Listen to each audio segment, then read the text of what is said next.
এক মাসও হয়নি শান্তিতে নোবেল পুরস্কার পেয়েছেন ভেনেজুয়েলার বিতর্কিত গণতন্ত্রপন্থী নেত্রী মারিয়া করিনা মাচাদো। এরই মধ্যে নিজ দেশ ভেনেজুয়েলায় হামলার জন্য যুক্তরাষ্ট্রকে উস্কালেন ট্রাম্প ও নেতানিয়াহুর ভক্ত বলে খ্যাত এ নেত্রী।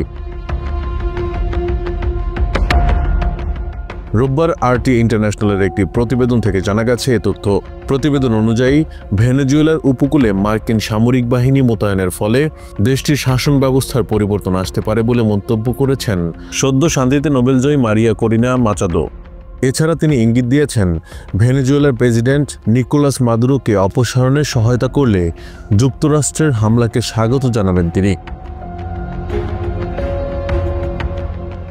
ওয়াশিংটন ইতিমধ্যে মাদুরোর বিরুদ্ধে মাদক পাচারকারীদের সাথে সম্পর্ক থাকার অভিযোগ এনেছে। এ কারণে বছরের শুরুতে মার্কিন প্রেসিডেন্ট ডোনাল্ড ট্রাম্প পশ্চিম ক্যারিবীয় অঞ্চলে একটি নৌবাহিনী মোতায়েন করেন এবং সেপ্টেম্বর থেকে মার্কিন বাহিনী ভেনেজুয়েলার উপকূলে মাদক চোরাচালানের অভিযোগে তাদের জাহাজগুলোতে বেশ কয়েকটি হামলা চালিয়েছে।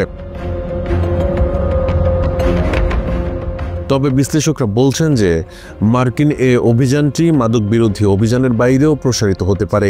সংবাদ মাধ্যম ব্লুমবার্গের দ্য মিশেল হুসেন শোতে মাচাদোকে সম্প্রতি প্রশ্ন করা হয় ভেনেজুয়েলার বিরুদ্ধে মার্কিন সামরিক পদক্ষেপকে তিনি সমর্থন করেন কিনা। জবাবে ভেনেজুয়েলার এ নোবেলজয়ী নারী বলেন, আমি বিশ্বাস করি যে উত্তেজনা চলছে তা মাদুরোকে বুঝতে বাধ্য করার একমাত্র উপায় যে এখন চলে যাওয়ার সময় এসেছে। মাচাদো দাবি করেন, গত বছরের নির্বাচনে মাদুরো অবৈধভাবে ক্ষমতা দখল করেছিলেন। তিনি এও বলেন, প্রচলিত পদ্ধতিতে শাসন ব্যবস্থার পরিবর্তন হবে না, কারণ মাদুরো ভেনেজুয়েলার বৈধ প্রেসিডেন্ট নন, বরং তিনি একটি মাদক সন্ত্রাসবাদী কাঠামোর প্রধান।